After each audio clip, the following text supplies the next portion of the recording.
Bab 1. Cinta di balik kesederhanaan. Langit senja menyisakan warna jingga yang memudar perlahan. Saat Raka duduk sendirian di bangku taman, menatap anak-anak kecil bermain riang. Angin sore meniup pelan rambutnya yang mulai acak-acakan, tapi pikirannya jauh dari suasana tenang. Di tangannya, ada sebuah buku catatan kecil yang sudah mulai kusam. Di sana, tertulis nama yang akhir-akhir ini memenuhi pikirannya, Nadira. Pertemuan mereka tidak mewah, bahkan bisa dibilang sangat sederhana. Raka, pria 29 tahun yang bekerja sebagai teknisi komputer lepas, sering menghabiskan waktu di taman kota untuk mencari inspirasi. Nadira, perempuan muda berwajah teduh dengan kerudung krem polos dan senyum yang tenang, sering datang ke taman yang sama bersama adik kecilnya, Hana. Pertama kali mereka berbicara, bukan tentang cinta atau janji manis, melainkan tentang charger IP. Maaf, Mas, ini chargernya jatuh ya? Oh, iya, makasih Mbak. Saya kira hilang tadi. Lain kali hati-hati, Mas, charger sekarang mahal. Loh, mereka tertawa. Tidak lebih dari itu hari itu. Tapi sejak saat itu, Raka selalu memperhatikan kedatangan Nadira. Dan entah bagaimana, Nadira juga mulai terbiasa melihat ke arah bangku tempat Raka biasa duduk. Hari berganti minggu, interaksi mereka meningkat. Dari hanya sekadar basa-basi, menjadi obrolan panjang tentang hidup, mimpi, dan luka masa lalu yang samar. Raka tahu Nadira bukan perempuan biasa. Di balik senyumnya yang lembut, ia menyimpan banyak hal yang tak diucapkan. Tapi Raka tak peduli. Ia merasa hatinya sudah tertambat. Bukan karena kecantikan semata, tapi karena ketenangan yang selalu hadir ketika Nadira bicara. 3 bulan kemudian, cinta Raka berkembang dalam diam, tapi tulus. Ia datang ke rumah Nadira dengan niat baik. Orang tua Nadira menyambut dengan hangat, meski agak heran karena Raka bukan PNS atau pegawai kantor besar seperti calon-calon sebelumnya. Tapi Nadira tampak mantap. Ia menggenggam tangan ibunya sambil berkata, "Aku tahu siapa yang aku pilih. Duh, dia mungkin gak punya banyak uang, tapi dia gak pernah bohongin aku. Itulah hal yang paling Raka jaga." Kejujuran. Pernikahan mereka dilangsungkan dengan sederhana. Hanya dihadiri keluarga dan sahabat dekat. Raka tampak gagah dengan jas biru tua, dan Nadira terlihat seperti bidadari dengan gaun putih dan riasan minimalis. Namun, di balik senyum Raka yang hangat, hatinya berdebar-debar, bukan karena takut, tapi karena bahagia. Ia merasa hari itu adalah awal dari segalanya, awal dari rumah tangga yang penuh cinta, tawa, dan ketulusan. Malam pertama, setelah semua tamu pulang, malam itu datang perlahan. Nadira duduk di sisi ranjang, menunduk sambil memainkan ujung jilbabnya. Raka duduk di sebelahnya, menggenggam tangannya dengan lembut. "Kamu gugup?" "Iya," jawab Nadira pelan. Raka tersenyum dan membelai pipinya. "Tenang aja, aku nggak minta apa-apa malam ini, kecuali kamu tetap jadi Nadira yang aku kenal." Nadira menoleh, matanya berkaca-kaca. Tapi ada sesuatu yang berbeda, seperti ketakutan, atau mungkin rasa bersalah. Malam itu mereka saling bicara, tertawa kecil, dan perlahan mulai membuka diri. Tapi di tengah keintiman yang seharusnya penuh kebahagiaan, Raka merasa ada yang aneh. Bukan rasa, tapi tanda. Dan saat itu, sekilas keraguan muncul di benaknya. Tapi ia mengusirnya cepat-cepat. Jangan berpikir yang macam-macam. Mungkin dia hanya gugup, itu wajar. Namun di dalam hatinya, satu pertanyaan mulai tumbuh seperti duri kecil yang menusuk pelan. Kenapa rasanya seperti bukan yang pertama? Keesokan paginya, Raka terbangun lebih dulu. Nadira masih tertidur. Ia menatap wajah istrinya dan berusaha menenangkan pikirannya sendiri. Tapi tatapan mata Nadira semalam, kalimatnya yang terputus-putus, semuanya seperti menyimpan sesuatu. Ia bangkit, mengambil air wudhu, dan sholat subuh sendirian. Doanya panjang, "Ya Allah, jika ini hanya bisikan setan, buang jauh-jauh. Tapi jika ada sesuatu yang perlu kutahui, tunjukkan jalannya. Aku ingin mencintainya dengan benar."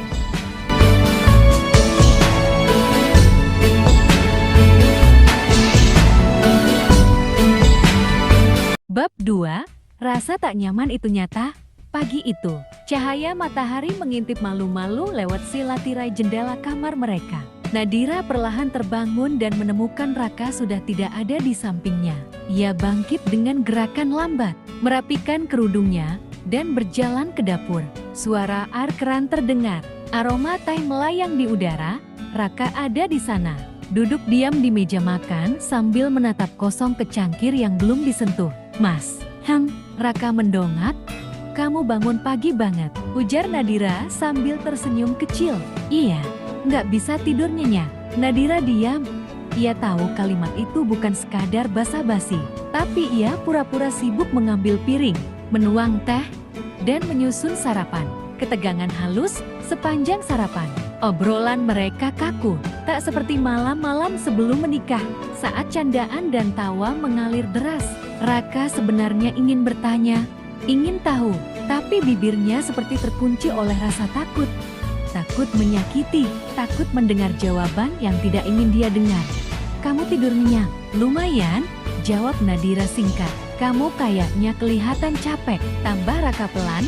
Iya, mungkin karena kemarin sibuk banget. Raka hanya mengangguk, tapi pikirannya tak tenang. Ada sesuatu yang terus mengganggu batinnya. Percakapan yang gagal setelah sarapan. Nadira mulai membereskan piring, Raka tetap duduk. Lalu memberanikan diri bertanya, Dir, aku boleh tanya sesuatu? Nadira menoleh, Raka ragu, tapi tetap melanjutkan. Kamu jujur sama aku, kan? Selama ini, wajah Nadira langsung berubah. Senyumnya memudar. Ia meletakkan piring dengan hati-hati ke wastafel, lalu membalikan badan. Maksud Mas apa? Raka terdiam. Ia tahu ia telah membuka kotak yang belum tentu siap dibuka. Enggak, aku cuma pengen tahu aja. Soal kita, soal kamu, kita kan udah nikah. Dir, aku pengen semua yang kita jalani itu. Jujur, nggak ada yang ditutupin. Nadira menunduk, tangannya mengepal kecil. Ia menahan napas sejenak sebelum menjawab. Aku nggak pernah niat bohongin kamu, Mas. Hanya itu jawabannya. Tapi di telinga Raka, kalimat itu tidak menenangkan. Justru seperti menyisakan ruang kosong di antara kata-kata. Hari-hari yang aneh, hari-hari berikutnya terasa ganjil. Mereka tetap makan bersama, tidur sekamar, saling menyapa. Tapi ada jeda panjang antara mata mereka. Sesuatu yang tak diucapkan, tapi terus tumbuh. Raka mulai lebih sering keluar rumah. Ia bilang bekerja, tapi lebih sering duduk di taman atau masjid. Merenung, ia mulai mengingat-ingat semua percakapan dengan Nadira sebelum menikah. Semuanya terasa jujur, tapi ada satu momen yang sekarang terasa janggal. Saat ia bertanya, kamu belum pernah pacaran, kan? Nadira tersenyum, aku nggak suka pacaran, Mas. Bukan belum pernah, tapi nggak suka. Waktu itu Raka tidak terlalu memperhatikan, tapi sekarang, setiap kata seperti potongan puzzle yang berserakan. Curiga dan berdosa. Di dalam hatinya, Raka mulai ragu. Tapi ia benci dirinya sendiri karena merasa curiga pada perempuan yang ia nikahi dengan cinta. Ia merasa berdosa, tapi rasa itu sulit diusir. Kenapa aku terus mikirin ini? Kenapa aku nggak bisa ikhlas aja? Bukankah setiap orang punya masa lalu? Ia mengingat ayahnya yang selalu mengajarkan untuk menghargai perempuan. Tapi dalam dirinya, ia juga manusia biasa. Ada luka kecil dalam hatinya yang mulai menuntut jawaban. Nadira menangis diam-diam. Suatu malam, Nadira tertidur lebih dulu. Raka belum bisa memejamkan mata. Ia menoleh ke arah istrinya yang tenang di bawah selimut. Lalu ia melihat bantal Nadira, basah, seolah habis digunakan menangis diam-diam. Itu menghancurkan hatinya. Apa aku menyakitinya tanpa sadar? Apa aku terlalu dingin? Apa dia menyembunyikan sesuatu karena takut aku pergi? Raka bangkit pelan, menuju kamar mandi, mencuci muka, lalu berdiri menatap cermin. Kamu bilang cinta itu menerima. Mana buktinya, Kak? Gumamnya pelan, mencari nasihat. Keesokan harinya, Raka menemui sahabat lamanya, Fadli, seorang guru ngaji dan ustaz muda di masjid. Lo tuh sayang banget sama Nadira, Kak. Gue tahu, tapi gue kayak dihantui perasaan gak nyaman. Li, gue ngerasa kayak ada yang disembunyiin. Lo tahu Nadira sebelumnya kayak gimana? Dia baik, sopan, tapi ada luka di matanya yang gak pernah dia ceritain. Fadli menepuk bahu Raka. Kalau dia terluka, mungkin dia cuma butuh waktu buat cerita. Jangan paksain, tapi juga jangan tutup kuping. Akhir bab 2, malam itu, Raka pulang ke rumah. Nadira sudah tidur, tapi ia tahu, malam-malam mereka akan terus diliputi kabut jika satu rahasia tak dibuka. Ia berdiri di depan ranjang, menatap Nadira. Aku cinta kamu, Dir. Tapi cinta juga butuh kejujuran. Dan untuk pertama kalinya, ia berkata dalam hati, aku harus tahu kebenarannya, apapun itu.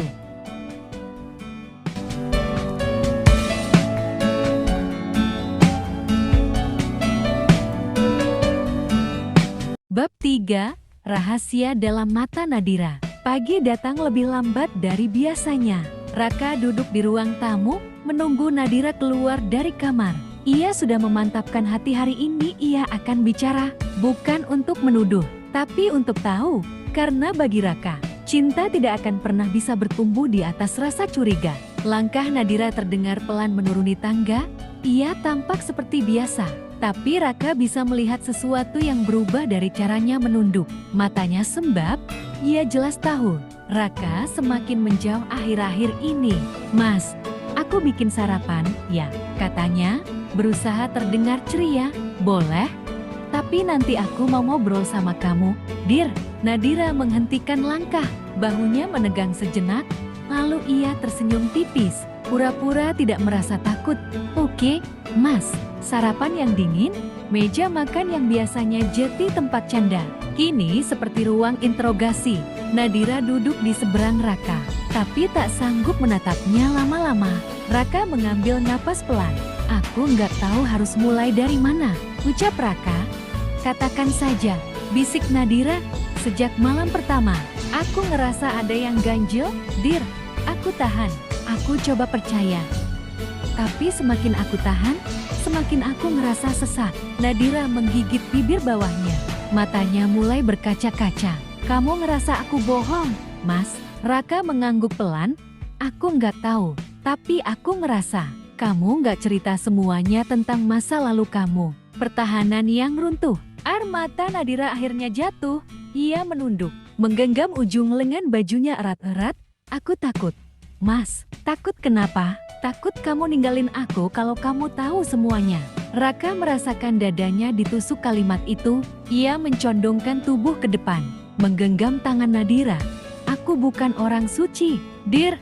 Tapi aku janji, aku akan dengar. Aku cuma mau tahu kamu beneran jujur sama aku. Nadira menutup matanya. Suaranya gemetar. Aku bukan perempuan yang bersih. Mas, cerita dimulai. Nadira mulai bercerita dengan suara tercekat. Waktu SMA, aku pernah pacaran, bodohnya aku percaya sama omongannya. Aku kira dia serius, tapi ternyata dia cuma main-main. Aku kehilangan sesuatu yang seharusnya aku jaga. Raka terdiam. Nadira melanjutkan, aku bukan korban pemerkosaan. Mas, aku salah. Aku ikut salah. Dan aku tahu, aku nggak layak buat kamu. Kenapa kamu nggak cerita dari awal? Tanya Raka pelan. Karena semua laki-laki selalu melihat itu. Semua laki-laki cuma mau yang utuh. Dan aku takut kamu akan berubah. Reaksi Raka, di dalam kepala Raka, ribuan suara berdesakan. Ia marah, ia kecewa.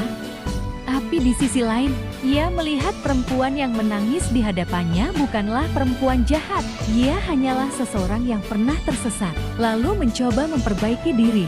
Kenapa kamu masih mau nikah? Karena aku pikir, aku bisa melupakan masa lalu. Tapi ternyata aku salah.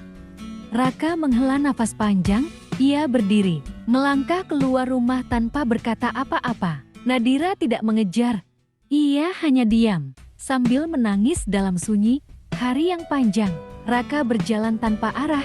Ia mampir ke masjid, duduk di bawah pohon besar, menatap langit. Perasaannya campur aduk. Di satu sisi, ia merasa dikhianati. Di sisi lain, ia sadar Nadira tidak berbohong karena jahat, tapi karena takut ditolak. Fadli kembali muncul di benaknya. Ia lalu mengirim pesan, Bro, gue perlu ketemu sekarang. Nasihat yang mengubah segalanya. Mereka bertemu di warung kopi sederhana. Raka menceritakan semuanya, dan Fadli mendengarkan dengan sabar. Lo kecewa, gue ngerti, tapi lo tahu nggak? Kak, lo sekarang lagi diuji, bukan soal masa lalu istri lo, tapi soal cara lo mencintai. Tapi gue berhak tahu dari awal. Iya, lo berhak. Tapi kalau lo ada di posisi dia, lo yakin bakal berani jujur? Lo yakin bakal diterima? Raka terdiam, Fadli menatapnya serius. Lo udah nikah, artinya lo udah milih untuk jati rumah buat dia. Lo mau hancurin rumah itu karena satu kesalahan di masa lalu yang udah dia sesali. Akhir bab 3, malam itu, Raka pulang. Ia mendapati Nadira duduk di ruang tamu, memegang mukena, baru selesai sholat. Wajahnya sembab, tapi matanya tak lagi penuh ketakutan. Ia terlihat siap menerima apapun keputusan Raka. Raka duduk di hadapannya, lalu berkata, "Aku belum bisa bilang aku baik-baik aja. Tapi satu hal yang aku tahu pasti, aku nggak mau kehilangan kamu, Dir." Nadira menangis, kali ini bukan karena takut, tapi karena ia tahu suaminya bukan lelaki biasa. Bersambung ke bab 4, luka yang belum sembuh. Bab 4, jendela luka yang terbuka. Malam itu begitu sunyi. Hujan turun tipis seperti bisikan rahasia dari langit. Raka duduk di tepi ranjang, menatap bayangan Nadira yang tertidur dalam diam. Ia seperti patung yang tak bernyawa. Wajah istrinya terlihat tenang. Tapi bagi Raka, ketenangan itu seperti topeng. Ada sesuatu yang tersimpan rapi di balik matanya yang menutup. Pikiran Raka berputar pada malam sebelumnya. Tentang bisikan lirih Nadira, pengakuan yang mengguncangkan hatinya. Kata-kata itu tak lagi sekadar suara, tapi gema yang membekas dalam pikirannya. Aku bukan perempuan yang kamu kira, Raka merasa seperti seseorang yang terlempar ke samudra tanpa pelampung. Ia ingin marah, tapi pada siapa? Nadira, diri sendiri, atau masa lalu yang tak bisa dihapus? Ia mengingat kembali saat-saat awal mengenal Nadira. Perempuan yang lembut, bersahaja, dengan tawa yang bisa menghangatkan pagi. Tapi kini, ada sisi lain yang tak pernah ia bayangkan sebelumnya. Pagi harinya, Raka bangun lebih awal. Ia menyeduh kopi dan duduk di teras. Langit mendung, seolah ikut menyimpan rahasia rumah kecil mereka. Ia menatap jalanan kosong, berharap jawaban datang seperti matahari yang menembus awan kelabu. Tapi yang datang hanyalah diam. Nadira muncul dengan sweater abu-abu dan rambut yang belum disisir. Wajahnya kosong. Mereka saling pandang tanpa kata. Raka ingin bicara, tapi lidahnya keluh. Akhirnya, ia hanya berkata, "Sarapan?" Nadira mengangguk pelan. Selama makan, hanya suara sendok dan piring yang terdengar. Nadira mencoba membuka percakapan, tapi selalu gagal. Raka tahu bukan dia yang tak ingin bicara, tapi rasa bersalah itu seperti tembok besar di antara mereka. Dan ia pun terlalu takut untuk memanjatnya. Siang menjelang, Nadira mengurung diri di kamar kerja. Raka menyibukkan diri membersihkan garasi, berharap kerja fisik bisa mengalihkan pikirannya. Tapi setiap kali melihat secercah kenangan tentang mereka foto pernikahan, tiket bioskop lama hatinya kembali sesak. Sore hari, Nadira memberanikan diri menghampiri. Boleh kita bicara?" Raka menoleh perlahan. "Boleh, aku juga pengen dengar semuanya." Mereka duduk berhadapan. Mata Nadira basah, suara gemetar. "Aku nggak pernah berniat bohong, tapi aku takut kamu bakal pergi kalau tahu siapa aku sebenarnya." Raka menatap Nadira dalam-dalam. "Aku nggak pergi, Dir. Tapi aku perlu tahu semuanya. Bukan untuk menghakimi, tapi supaya aku tahu siapa yang sebenarnya bersamaku selama ini." Nadira mengangguk. Perlahan, ia membuka kisah masa lalunya. Tentang Raihan, tentang luka, tentang bagaimana ia belajar berdiri dari kepingan dirinya yang dulu dihancurkan. Tak ada lagi yang ditutupi. Nadira menelanjangi luka-lukanya, berharap Raka tak berpaling karena darah yang menetes di antara kata-katanya. Malam itu, tak ada teriakan, tak ada bentakan. Hanya dua manusia yang saling menelanjangi isi hati. Raka belum bisa memaafkan semuanya. Tapi satu hal yang pasti, ia ingin berjuang. Bukan untuk cinta yang sempurna, tapi untuk Cinta yang memilih, tetap bertahan, meski telah retak. Bersambung ke bab kelima, kisah yang terpendam. Bab 5. Kisah yang terpendam. Pagi itu datang dengan cahaya yang redup. Hujan semalam masih menyisakan embun di kaca jendela. Nadira bangun lebih dulu. Tubuhnya masih berat, namun pikirannya jauh lebih sesak. Ia menoleh ke sisi tempat tidur yang kosong. Raka tidak ada. Hatinya berdegup tak karuan. Apakah ini akhirnya? Apakah pengakuannya telah membuat Raka menyerah? Ia turun dari ranjang dan menyusuri rumah kecil mereka. Aroma kopi tercium samar dari arah dapur. Langkahnya melambat saat melihat sosok Raka duduk di meja makan. Ia memegang cangkir, namun matanya kosong menatap jendela. Entah apa yang ada dalam benaknya. Pagi, ucap Nadira pelan. Raka menoleh. Pagi, jawabnya pendek. Nadira menarik kursi, duduk dengan gugup. Aku tahu ini berat. Aku pun enggak tahu gimana caranya bilang semua ini tanpa membuatmu kecewa. Tapi aku harus. Aku enggak bisa terus hidup dalam kebohongan. Raka menatap Nadira, tatapan yang sulit ditebak. Dear, aku butuh kamu cerita semuanya. Aku butuh tahu siapa kamu sebenarnya. Karena sekarang, aku merasa seperti menikahi orang yang aku belum benar-benar kenal. Nadira mengangguk pelan. Ia bangkit, masuk ke kamar, dan kembali membawa sebuah kotak kayu kecil. Kotak itu penuh debu dan sedikit berkarat, seperti kenangan yang sudah lama disembunyikan dan tak ingin disentuh. Ini, masa lalu aku. Dengan hati-hati, Nadira membuka kotak itu. Di dalamnya ada foto-foto lama, sebuah boneka gantungan kunci, tiket bioskop, dan surat yang sudah menguning. Tangannya gemetar saat ia mengangkat satu persatu benda itu. Namanya Raihan, ucap Nadira lirih. Kami pacaran hampir 5 tahun. Awalnya semuanya indah. Dia dewasa, perhatian, dan membuatku merasa spesial. Tapi semua berubah setelah aku mulai terlalu dalam. Raka tetap diam, tapi pandangannya tajam mengamati setiap detail. Ia tak tahu siapa Raihan, tapi kini nama itu seperti bayangan yang perlahan menyusup ke dalam rumah tangganya. Aku menyerahkan segalanya padanya, bukan cuma tubuhku, tapi juga impianku. Aku percaya dia akan menikahiku, tapi ternyata dia cuma mempermainkan. Dia pergi setelah aku hamil. Aku sempat kehilangan arah, dan Nadira terdiam. Air matanya mulai menggenang. Aku kehilangan bayi itu, bukan karena kecelakaan, tapi karena aku terlalu stres. Aku merasa hancur.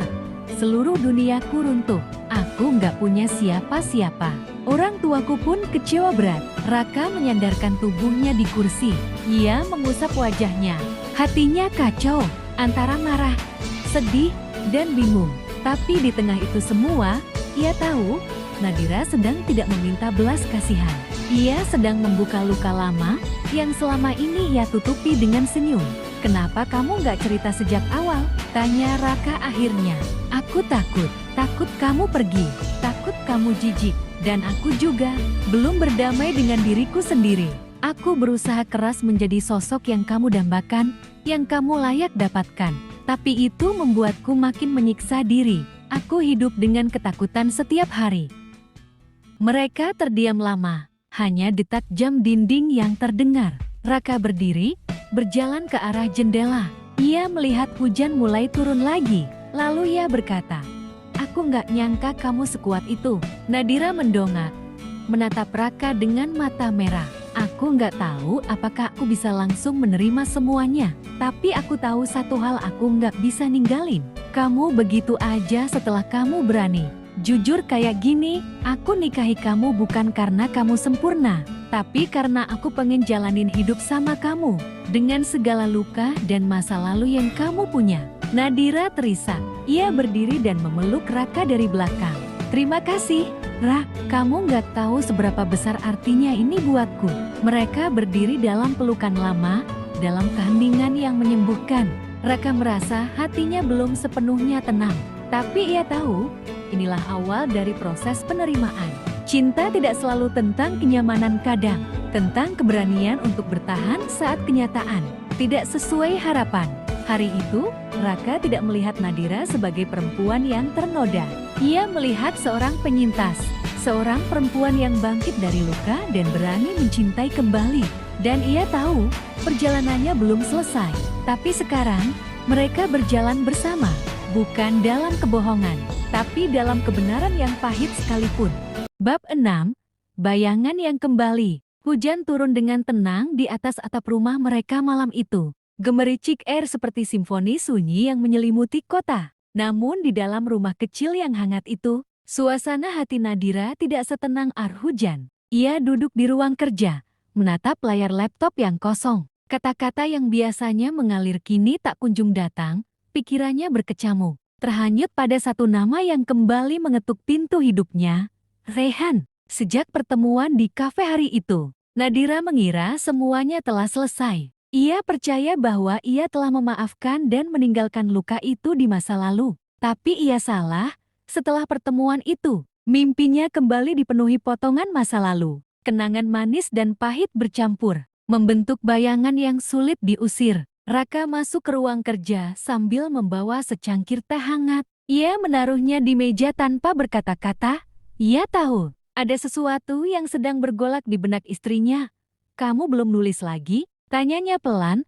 Nadira menoleh dan menggelang. Entah kenapa rasanya hampa. "Masih tentang Raihan? Bukan dia, tapi aku," jawab Nadira lirih. "Aku kira aku udah selesai. Tapi ternyata aku masih terikat. Bukan karena cinta, tapi karena rasa gagal." Raka duduk di sampingnya. "Kamu nggak gagal, Dir. Kamu bertahan, kamu bangkit. Itu bukan kegagalan. Tapi kenapa rasanya aku belum pulih? Karena luka dalam butuh waktu. Kadang kita nggak tahu seberapa dalam sampai ada yang mengusik lagi." Nadira memejamkan mata. Ia bersandar di bahu suaminya. "Aku takut kehilangan arah, Rak. Takut rasa sakit ini malah nyeret aku ke lubang lama." Raka menggenggam tangannya. "Kalau kamu jatuh, aku ada di sini buat nyangga. Aku nggak minta kamu kuat terus, tapi aku minta kamu jangan nyerah." Hari-hari berikutnya, Nadira mulai mencoba menulis kembali. Tapi bukan naskah baru, melainkan jurnal. Ia mulai menulis pengakuan-pengakuan yang tak pernah ia ucapkan. Tentang luka yang belum sembuh, tentang rasa bersalah pada dirinya sendiri, dan tentang harapan yang ia bangun bersama Raka. Suatu malam, ia membuka kembali kotak kecil di lemari. Kotak yang berisi surat-surat lama dari Raihan. Ia membaca satu persatu dengan jari bergetar. Dulu, surat-surat itu membuatnya tersenyum. Kini, surat yang sama membuat dadanya sesak. Bukan karena cinta, tapi karena ia menyadari betapa ia dulu menutup mata dari kenyataan. Ia ingin membakar surat-surat itu, tapi Raka menyarankannya untuk tidak terburu-buru.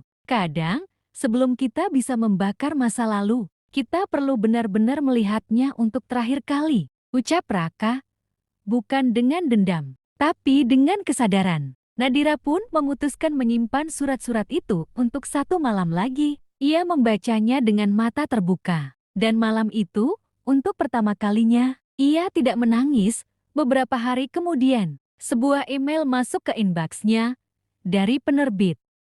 "Bu Nadira, kami tertarik dengan tulisan Ibu di media sosial beberapa waktu lalu. Jika Ibu bersedia, kami ingin mengajak Ibu menulis buku memoir tentang keberanian perempuan menghadapi luka masa lalu." Nadira membaca email itu berulang kali. Tangannya gemetar. Raka yang duduk di seberangnya memperhatikan perubahan raut wajah istrinya. "Ada apa, penerbit? Mereka mau aku nulis tentang ini semua. Dan kamu?" "Aku takut, tapi juga merasa ini saatnya." Raka tersenyum. "Kalau kamu mau, aku dukung sepenuhnya. Ceritamu bukan hanya milik kamu, tapi juga milik perempuan-perempuan lain yang belum bisa bersuara." Proses penulisan buku itu bukan hal mudah. Setiap bab yang ditulis membuka kembali luka-luka lama. Tapi kali ini, Nadira menulis bukan untuk menyenangkan siapapun. Ia menulis untuk melepaskan. Ia menulis untuk menyembuhkan. Setiap malam, Raka akan membaca apa yang telah ditulis istrinya. Kadang mereka menangis bersama. Kadang mereka tertawa karena mengenang kebodohan masa muda. Tapi satu hal yang pasti, mereka melewati semuanya bersama. Suatu malam, Nadira menulis bab tentang malam terakhir sebelum ia putus dengan Raihan. Ia menulis betapa hancurnya ia saat itu. Tapi di akhir bab, ia menulis, ternyata aku tidak hancur. Aku hanya terluka, dan luka bisa sembuh.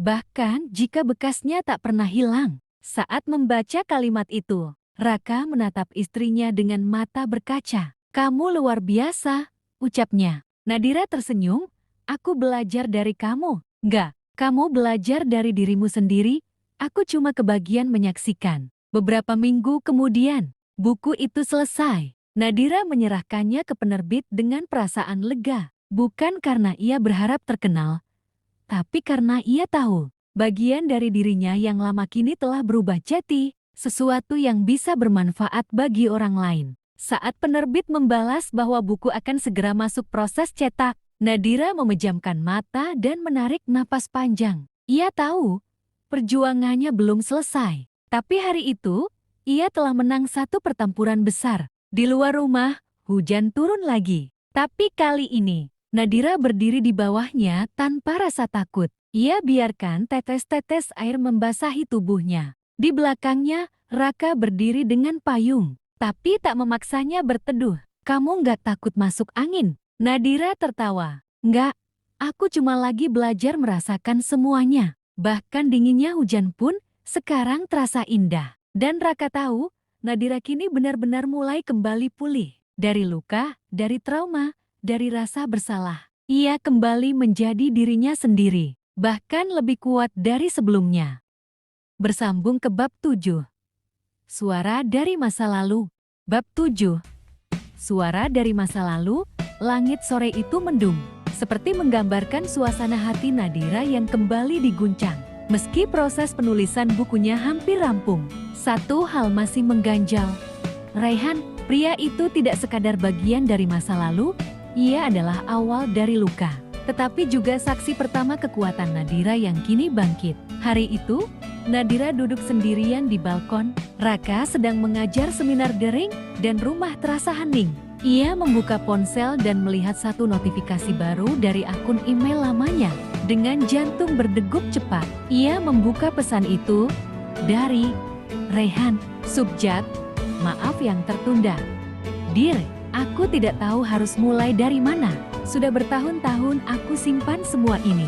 Tapi setelah melihat namamu muncul di media sosial tentang buku yang kamu tulis, aku sadar aku tidak bisa diam lagi. Aku tahu aku bukan siapa-siapa sekarang.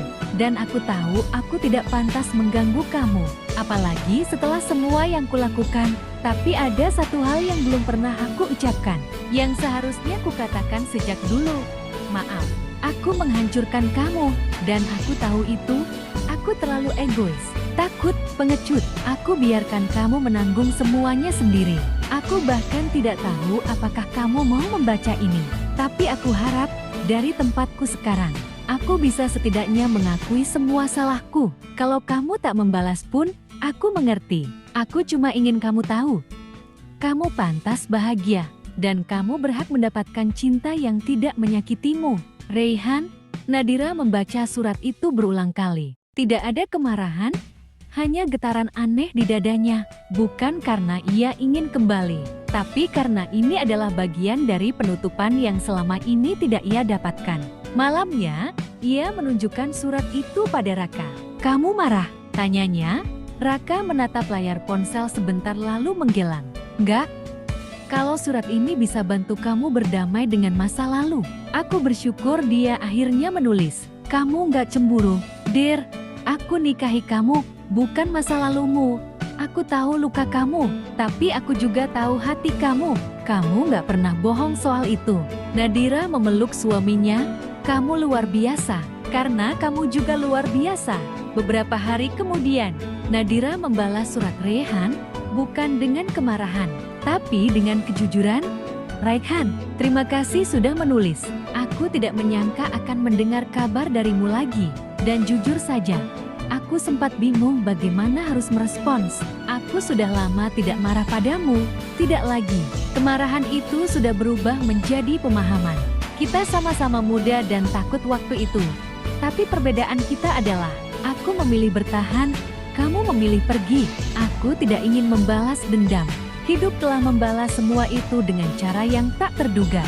Sekarang aku punya hidup baru, cinta baru, dan luka lama yang mulai sembuh. Aku berharap kamu juga sembuh, dan jangan khawatir. Aku tidak akan membukakan kembali pintu itu, tapi aku akan meninggalkannya dengan kunci terakhir yang belum terkunci. Memaafkanmu, Nadira. Seminggu setelah email itu dikirim, Nadira mendapat undangan wawancara dari salah satu stasiun radio nasional. Buku memuarnya menarik perhatian publik. Ceritanya dianggap menyuarakan keberanian banyak perempuan. Raka mengantar Nadira ke studio radio. Di perjalanan, Nadira tampak gelisah. Aku takut salah bicara. Ini live. Kamu cuma perlu jujur. Cerita kamu bukan skenario. Kamu nggak perlu pura-pura kuat.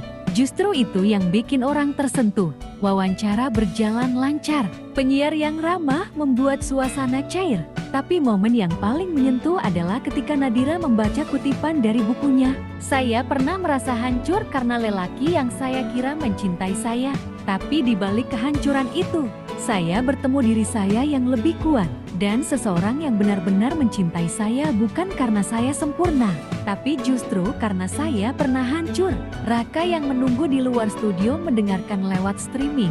Saat mendengar kalimat itu, matanya berkaca. Malam itu, mereka merayakan wawancara itu dengan makan malam sederhana di rumah. Tapi suasana hangat. Nadira tampak lebih tenang. Raka menatap istrinya dengan rasa bangga yang tak bisa disembunyikan. Aku bangga sama kamu, Dir. Bukan cuma karena kamu berani cerita, tapi karena kamu gak lupa tetap jati kamu. Nadira tersenyum. Kalau aku bisa nulis semua ini, karena kamu yang jati penopangnya. Raka menggeleng. Karena kamu yang bangkit sendiri. Aku cuma jagain kamu dari jauh. Beberapa hari kemudian, Raka menerima pesan misterius dari nomor tak dikenal. Isinya singkat. Kamu yakin Nadira belum bohong soal semuanya? Raka menatap pesan itu lama. Hatinya bergetar. Tapi ia tidak langsung menanggapi. Ia memilih menunjukkan pesan itu pada Nadira. Ini dari siapa? Tanya Nadira. Kaget. Aku nggak tahu. Tapi nadanya mengganggu. Nadira memandang layar ponsel itu dalam-dalam. Aku curiga. Ini bukan cuma tentang Raihan. Ada yang belum kamu ceritain? Nadira terdiam sejenak. Lalu ia menarik napas dalam. Ada sesuatu yang belum pernah aku ceritakan ke siapapun, bahkan ke kamu. Raka menatap istrinya serius. Apa itu? Dulu, sebelum aku putus sama Raihan, aku pernah tahu sesuatu tentang masa lalunya. Tentang sesuatu yang kalau sampai terbongkar, bisa menghancurkan dia. Raka menelan ludah. Dan sekarang, kamu pikir dia kirim pesan ini karena takut kamu bakal buka itu? Bisa jadi bukan dia, tapi seseorang yang tahu hubungan kami dulu. Apa kamu masih simpan buktinya? Nadira mengangguk. Di drive lama yang udah lama gak kubuka. Raka menarik tangan Nadira. Kalau ini bisa bahaya buat kamu, kita harus bersiap. Malam itu, ketenangan yang selama ini mereka perjuangkan terasa kembali terancam. Tapi kali ini, Nadira tidak sendiri, dan ia tahu, jika bayangan masa lalu kembali menghampiri, ia tidak akan lari, ia akan menghadapinya. Bersama Raka, bersama keberanian yang ia temukan dari luka. Bersambung, Bab 8, Jejak yang Terlupakan. Bab 8, Jejak yang Terlupakan. Malam itu langit gelap, hujan turun rintik-rintik membasahi jendela rumah Nadira. Di sudut ruang kerja, ia duduk menatap laptop tua yang sudah lama tersimpan di lemari. Raka duduk di sampingnya, menyalakan lampu meja kecil. Ini drive-nya, tanya Raka. Nadira mengangguk pelan. Aku belum buka ini sejak putus dari Raihan. Ada banyak file, tapi salah satunya menyimpan rekaman. Rekaman apa? Rekaman saat Raihan memaksa temanku. Raka menegang. Temanmu? Iya. Namanya Sarah. Waktu itu kami dekat. Aku tahu Raihan pernah mendekatinya di belakangku. Tapi aku nggak pernah tahu detailnya sampai Sarah mengirim rekaman itu padaku. Setelah dengar, aku langsung putus dari Raihan. Kenapa kamu nggak laporin? Sarah takut. Dia minta aku nggak menyebarkan atau menyebutkan namanya. Dia bahkan pindah kota. Raka menarik napas panjang. Dan sekarang, Kamu pikir ada orang yang tahu kamu simpan bukti itu? Aku nggak yakin. Tapi bisa saja, kalau Raihan merasa terancam, dia bisa nyuruh orang buat ganggu aku. Nadira membuka folder bernama Confidential. Di dalamnya, satu file video tertanggal 6 tahun lalu. Saat video dibuka, suara tangis lirih terdengar, disusul suara laki-laki yang memaksa. Raka langsung menutup laptop dengan keras. Kita harus lapor polisi. Kalau aku buka ini ke publik, nama Sar bisa terseret. Kita cari dia dulu. Kalau dia siap, kita maju. Kalau enggak, kita cari jalan lain. Keesokan harinya, Nadira dan Raka mulai melacak keberadaan Sar. Berbekal akun media sosial, lama dan petunjuk dari email terakhir, mereka menemukan satu akun atas nama Sasha R. Dengan foto yang familiar. Ini dia, kata Nadira. Mereka menghubungi akun itu, dan 3 jam kemudian, Nadira mendapat balasan, "Dir, aku sempat takut kamu akan hubungi aku lagi. Tapi kalau ini tentang Raihan, aku juga lelah diam." 3 hari kemudian, mereka bertemu Sar di sebuah kafe, tersembunyi di Bandung. Sar mengenakan hoodie. Wajahnya terlihat lelah namun tegar. "Kamu masih simpan rekaman itu?" tanya Sere setelah memesan teh hangat. Nadira mengangguk. "Aku nggak pernah tunjukkan ke siapapun, tapi sekarang, seseorang ngirimin pesan misterius ke suamiku." Sar tertawa getir, dia masih menakutkan. "Ya, bahkan setelah sekian tahun, kamu mau bantu?" Sere menatap Raka lalu Nadira. "Kalau ini bisa bikin dia berhenti menyakiti perempuan lain, aku siap." Mereka mendatangi pengacara perempuan spesialis kasus kekerasan seksual. Bukti rekaman, kronologi kejadian, dan kesaksian Sar disiapkan. Tapi pengacara itu mengingatkan, "Kalian harus siap, nama kalian bisa diseret, media bisa kejam. Tapi kalau kalian kuat, kasus ini bisa jadi tonggak untuk perempuan lain yang takut bicara." Nadira menatap Sar, lalu keduanya mengangguk. "Kami siap." Pagi berikutnya, Nadira menerima telepon dari penerbit buku. "Kami mau nawarin kamu kontrak kedua. Tapi, kamu harus tahu, gosip soal kamu dan masa lalu Raihan mulai tersebar di forum online." "Siapa yang sebarkan?" "Belum tahu, tapi ada akun anonim yang bilang kamu fitnah mantan pacarmu karena dia nggak mau balikan." Raka mengepalkan tangan, "Ini serangan balik." "Biarkan mereka bicara," kata Nadira tenang. "Kalau aku diam, aku juga ikut bersalah." Seminggu kemudian, konferensi pers digelar.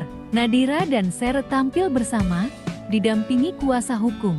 Mereka tidak menyebut nama Raihan secara eksplisit, tapi isi bukti dan kesaksian cukup jelas bagi publik untuk menyimpulkan. Media sosial gempar, banyak yang membela, tak sedikit pula yang mencaci. Tapi yang mengejutkan, beberapa perempuan lain ikut bicara, "Aku juga korban dia. Aku pernah diancam Raihan saat nolak dia." Gerakan berani bicara trending di Twitter. Di tengah badai itu, rumah Nadira dilempari batu oleh orang tak dikenal. Polisi menganggap itu sebagai ancaman dan meningkatkan keamanan. Raka menyewa bodyguard untuk Nadira selama 1 minggu penuh. "Aku takut kamu kenapa-kenapa," ujar Raka sambil memegang tangan Nadira erat. Nadira menatap suaminya, "Kalau aku jatuh, jangan biarkan aku jatuh sendirian. Kita jalan bareng, kalau kamu jatuh, aku yang tangkap." Malam itu, Nadira menulis bab tambahan dalam bukunya, bukan sekadar kisah trauma dan penyembuhan, tapi tentang keberanian melawan bayang-bayang lama. "Saat kamu memilih untuk bersuara, kamu akan gemetar. Tapi di balik suara itu, ada kekuatan, dan kekuatan itu akan memanggil kekuatan lain." Bersambung ke bab 9, bukti yang mengguncang. Bab 9, bukti yang mengguncang. 3 hari setelah konferensi pers, kehidupan Nadira berubah drastis. Teleponnya terus berdering. Wartawan, aktivis, bahkan korban-korban lama yang tak pernah ia kenal sebelumnya mulai menghubungi. Beberapa sekadar ingin memberi dukungan, yang lain ingin bersaksi, dan sebagian lagi hanya ingin tahu apakah rumor itu benar. "Ini gila," gumam Nadira sambil menatap layar ponselnya yang penuh notifikasi. Raka datang membawakan kopi dan duduk di sebelahnya. "Kamu butuh istirahat. Aku takut kalau berhenti, aku kehilangan momentum. Kamu juga manusia, Dir. Kalau kamu ambruk sekarang, Siapa yang mau terusin perjuangan ini? Sementara itu, pengacara mereka menerima surat panggilan dari pihak Raihan. Ia secara resmi melaporkan Nadira dan Sarah atas pencemaran nama baik. Sebuah langkah balasan yang telah diperkirakan sebelumnya. Kita siap, kan? Tanya Sarah. Nadira menatapnya. Kita tidak bohong. Kita tidak fitnah. Kita hanya mengungkapkan kebenaran. Namun realitas di pengadilan tak semudah itu. Sidang pertama dimulai. Media memenuhi ruang sidang. Raihan datang mengenakan jas rapi. Didampingi pengacara ternama, ia terlihat percaya diri. Bahkan sesekali tersenyum ke arah Nadira dan Sarah. Jaksa membuka perkara dengan menjelaskan konteks laporan pencemaran nama baik. Lalu giliran pengacara Nadira untuk bicara. Kami memiliki bukti video, saksi korban, dan rekaman digital yang memperkuat kesaksian klien kami. Namun lebih dari itu, kami membawa lebih dari 12 testimoni perempuan lain yang bersedia bersaksi. Beberapa di antaranya anonim, beberapa dengan nama asli. Tiba-tiba wajah Raihan berubah tegang. Ia menoleh ke pengacaranya dan berbisik. Nadira memperhatikan. Ia tahu, inilah titik balik. Di luar ruang sidang, reaksi masyarakat terbelah. Sebagian percaya pada Nadira dan Sarah, menyebut mereka pahlawan yang membawa harapan.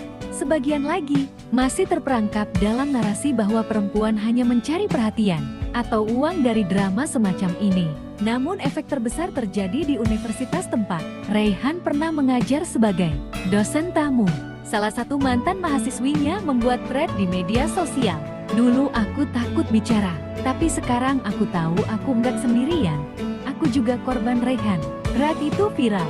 Banyak yang ikut bersuara.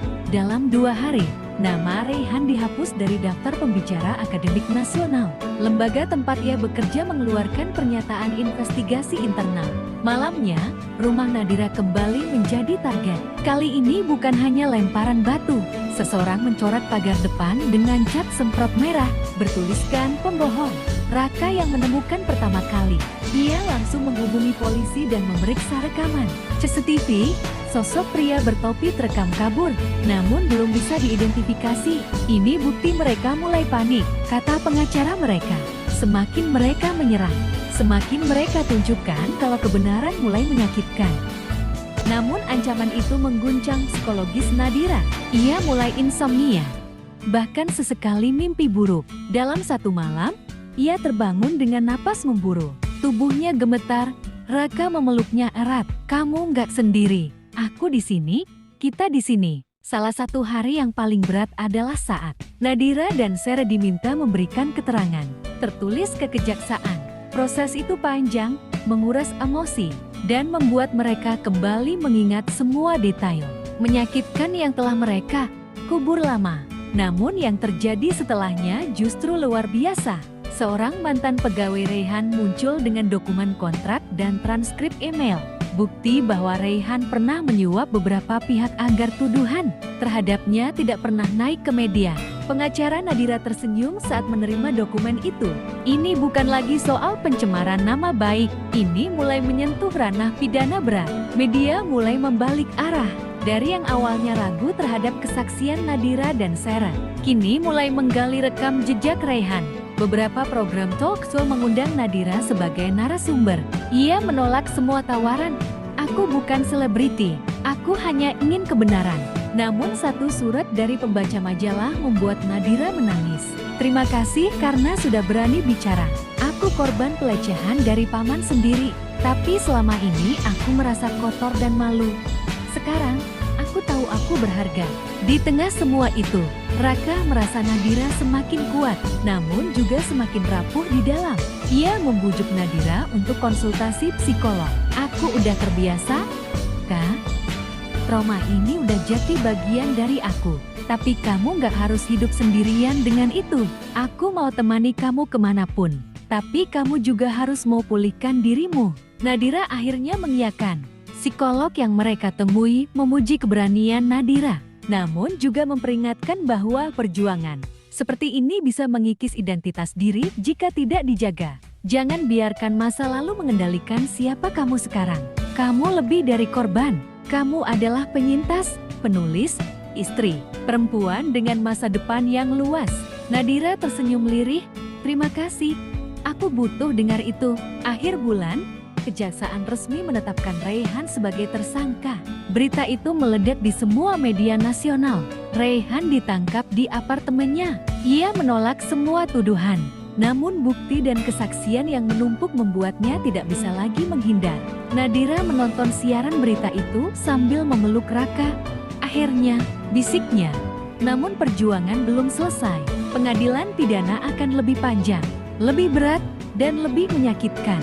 Namun untuk pertama kalinya, Nadira merasa dirinya berdiri di sisi yang benar dari sejarah. Ia bukan hanya menyuarakan luka, tapi memberi suara bagi ratusan perempuan yang pernah dibungkam. Dan untuk itu, ia tidak akan mundur. Bersambung ke bab 10, pengadilan terakhir. Bab 10, akhir yang dipilih hati. Senja merayap perlahan, memandikan langit dengan semburat jingga keemasan.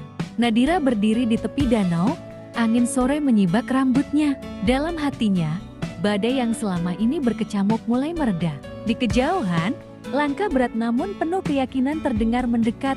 Raihan, Nadira. Suaranya pelan, nyaris tersapu angin. Nadira berbalik, menatapnya. Ada luka di tatapan mereka, tapi juga kerinduan yang tak terbantahkan. Kita sudah terlalu lama membiarkan kesalahpahaman memisahkan kita, ucap Nadira dengan nada bergetar. Raihan menunduk, menahan air mata. Aku bodoh, membiarkan egoku merusak semua yang kita punya. Tapi sekarang, kalau kamu masih mau, aku ingin kita mulai dari awal. Seketika, kenangan indah kembali membanjiri benak Nadira tawa. Perjalanan bersama, janji-janji sederhana yang dulu mereka genggam. Hatinya berbisik, sudah saatnya memaafkan. Ia melangkah mendekat, menggenggam tangan Raihan yang dingin. Aku tidak butuh awal yang sempurna, Han. Yang aku butuh hanya kamu dan keyakinan kalau kita mau berjuang bersama. Raihan menariknya ke pelukan erat, seakan tak ingin melepaskan lagi. Air mata Nadira jatuh, tapi kali ini bukan karena luka, melainkan karena lega. Mereka berdiri lama di bawah langit senja, merasakan beban di hati perlahan luruh. Tak jauh dari mereka, Raka menyaksikan dengan senyum tipis. Ia tahu, perasaannya pada Nadira tak akan pernah terbalas. Tapi ia juga tahu, cinta sejati berarti menginginkan kebahagiaan orang yang kita cintai, meski bukan bersama kita. Dengan langkah ringan, ia berbalik meninggalkan danau itu, membawa harapan baru untuk masa depannya sendiri. Waktu berjalan, dan cerita mereka pun berubah. Nadira dan Raihan menikah sederhana di taman kecil dekat danau tempat mereka berdamai. Bunga putih menghiasi altar, dan matahari sore memberi cahaya hangat seolah memberkati janji mereka. Teman-teman dekat hadir, termasuk Raka yang kini bisa tersenyum tulus saat cincin melingkar di jari mereka. Nadira berbisik, kita sudah melewati badai, Han. Sekarang, mari kita ciptakan pelangi kita sendiri. Raihan tersenyum, mencium keningnya. Selama kamu di sisiku, aku akan selalu menemukan jalan pulang. Dan di bawah langit sore yang indah, mereka melangkah ke awal baru, bukan kehidupan yang sempurna, tapi kehidupan yang dipenuhi cinta, pengertian, dan keberanian untuk tetap bertahan. Tamat.